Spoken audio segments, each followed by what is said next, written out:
Kids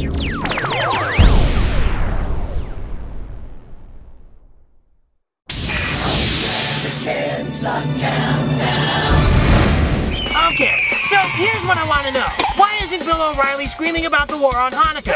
I mean, until we have mandatory dreidels being handed out to every first grader in America, then we've pretty much got a war on Hanukkah. And don't even get me started about the war on Kwanzaa, dude. And still, as metaphorical holiday-themed bombs rain down around me, and metaphorical holiday-themed bullets fly, I will march unbowed into the battlefield to deliver this week's American Suck Countdown. Number 10. Making me pity K-Fed at number 10. Those pictures of Britney's shorn, totally unerotic vagina in the front seat of Paris's car. If you haven't already seen these erectile dysfunction-making photos, then do yourself, your appetite, and your libido a favor, and don't look. The horror! The horror! The horror! Number 9. Crashing into giant objects at number 9. Drunk driving celebrity. Can we please stop selling cars to people like Paris Hilton, That's hot. Rip Torn, and Prison Break star Lane Garrison? Not to mention Nicole Richie. Between the ugly mugshots and the dead 17-year-old passengers, I really think it's time for LA to install that subway system. Number 8. Chilling for oil companies at number 8. George W. Bush. Bring 'em on. Who now wants to drill for oil in Alaska's Bristol Bay, which is sure to kill massive amounts of salmon and further endanger the whale. I don't know how Bush got his lips around those oil men's puffs, but he's sucking harder than an X-tube mama on her old man's hog. Number 7. Out of touch with reality at number 7, Ain't It Cool News posters. Dudes, if you can't stop treating news items about Beverly Hills Cop 4 as if they were the cure for cancer, I'm gonna come over to your house and personally remove the exclamation mark and caps lock keys from your snot-encrusted computer. You guys are dorks. Number 6. Spinning like a top at number 6, Bill O'Reilly, who has ordered his underlings to take a survey of how many TV critics are Democrats. Hey, falafel face, it doesn't matter what party your critics vote for. They still know that you're a bloated, sex-starved, bullying blowhard, and that your ratings are tanking. Number 5. As funny as cancer at number 5, the YouTube pariahs known as The America Show.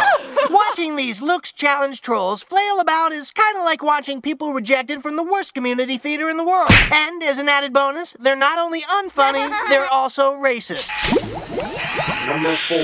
Wasting precious trees at number 4, Simon & Schuster, the publishers who think someone actually wants to read the memoirs of Tori Spelling. I don't know about you, but I'd personally rather have to ingest all the saline, Botox, and collagen currently residing in Tori's body than be forced to get a glimpse inside the hunk of meat that passes for Tori's brain.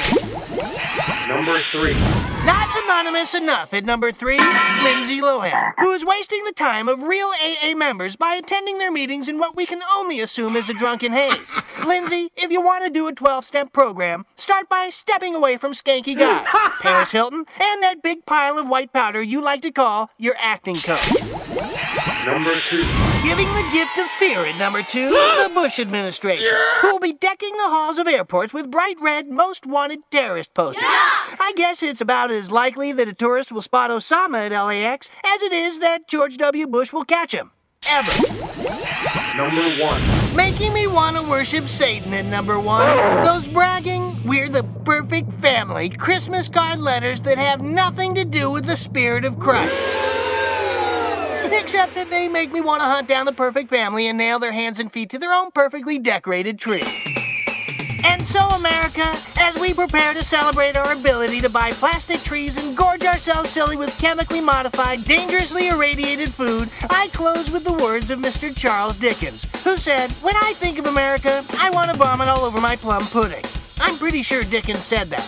Either Dickens or Benny Hill or Robbie Williams or Margaret Thatcher or Princess Harry or William or the late great Freddie Mercury or that guy Casey. The Kids Suck Countdown.